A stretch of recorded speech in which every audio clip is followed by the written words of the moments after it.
Hi, I'm Luke. Today on Out of Darts, we are checking out the XYL KM9 Unicorn. Let's get going.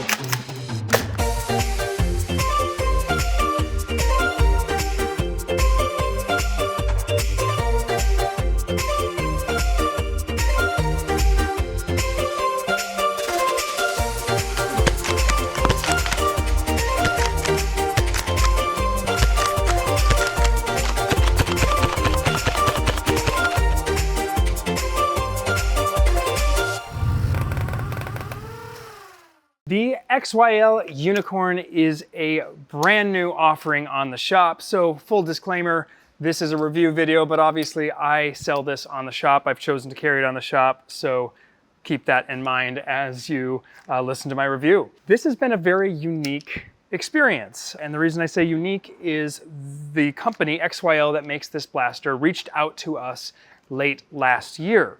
They've been back and forth giving us information, talking about the blaster, asking for feedback, and ultimately sent us a very early sample a few months back that we got to give feedback on, break a few parts, and then help them improve the design. And they have been listening, which is really, really cool to see. The blaster is a compact Springer. It takes a standard Talon mag, and it comes with a magazine that looks like a Talon mag, but it is at least the same magwell. So you can take a normal standard worker mag and put that in just fine. It is worth noting that our Kodas and Tachis have a slight mismatch in the fit in the front, and this is solvable, but you can essentially, if you kind of work it up in there, you can get it in place. But a simple modification of either the dart guide inside here or your actual magazines, I would recommend fixing the dart guide. It is literally to shave 1 millimeter off right here on this lip, or 1 millimeter off of the dart guide, and you can sand it down or cut it off and then sand it down nice and smooth afterwards. Ergonomically, the blaster is very comfortable. It's got a nice replaceable grip, which there are a variety of ones you can get out online. The stock is sort of your classic slide stock, and it's got two positions, kind of forward or middle and all the way forward, with a nice release down here on the bottom to take the whole thing out. While we're talking about the stock, it does have another configuration for the stock, and that is this standard looking end strike stock. Here I've got one of the worker AK stocks, and while the placement of this looks kind of goofy, it might feel more familiar to someone that's in the paintball world or something like that. Coincidentally, it also does bring the sights actually up right in line with your eyes, so for that, it's actually quite good. Versus if I do take this off and drop in the regular stock again, it's much more compact, but ultimately I cannot get my eye down low enough to actually see those iron sights. Now, at the end of the day, it is a blaster, so you may not use those iron sights. I would probably opt to just put a different optic up top in place of this one.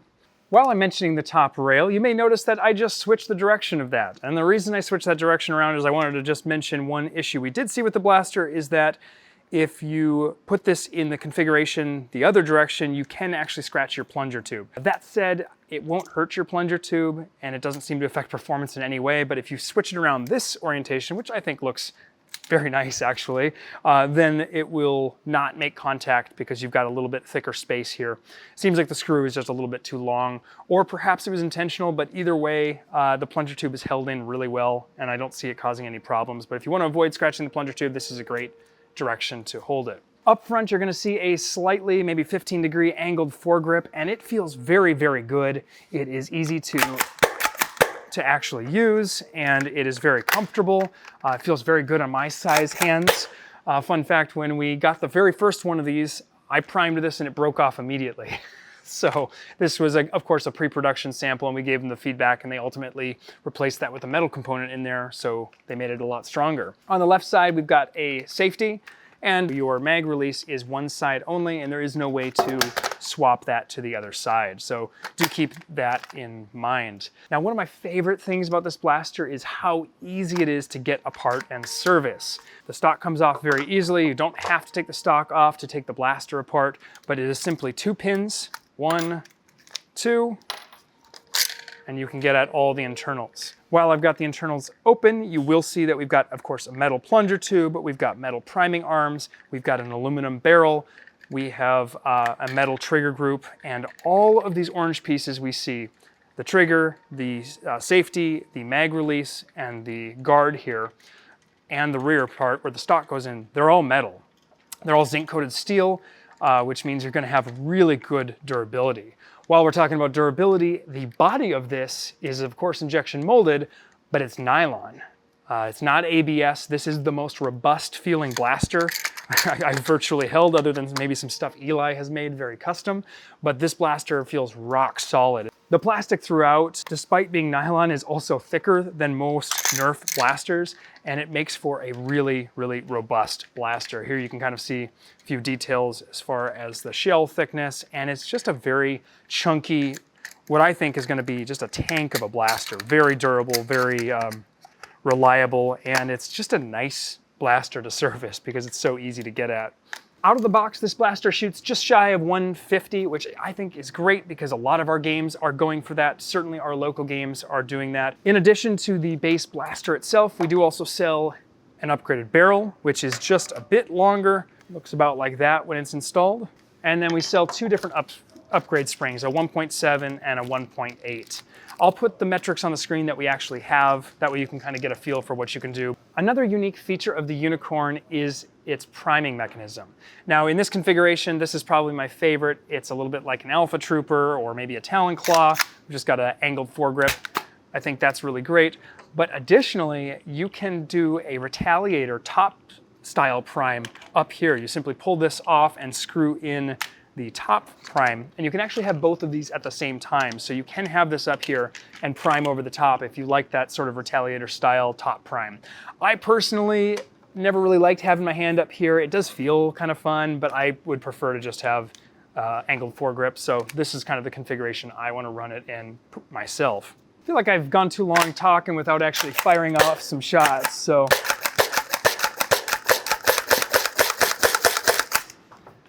you'll notice, of course, it does have slam fire, and it's very easy to keep the muzzle on target with this form factor.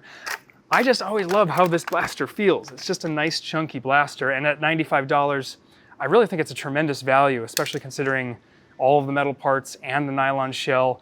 I think this is going to be a mainstay in the hobby for some time to come. We're looking into other upgrades and accessories, but it's worth noting that pretty much all of the various scars that we have on the shop can fit. They are quite a tight fit, so you might mar the end here. You can see maybe a little tiny bit that I've scuffed up from putting on one of these metal BCARs.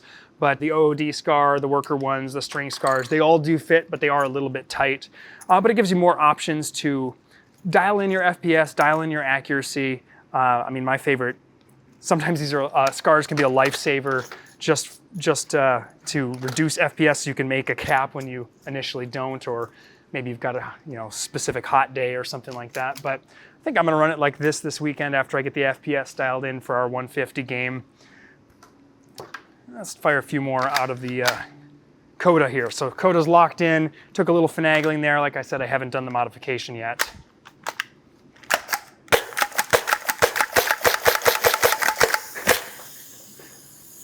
Gotta love the sound of the bearings spinning. One of my favorite scars. Very, very cool. Another very fun feature is the return spring. Return springs do make your main prime heavier because you're essentially fighting an extra spring as you prime that blaster, but it's kind of fun to be able to just prime and let go and know that your prime will return. If you do remove this, you do have to be conscious of actually actively returning and holding this forward to make sure that your seal is good.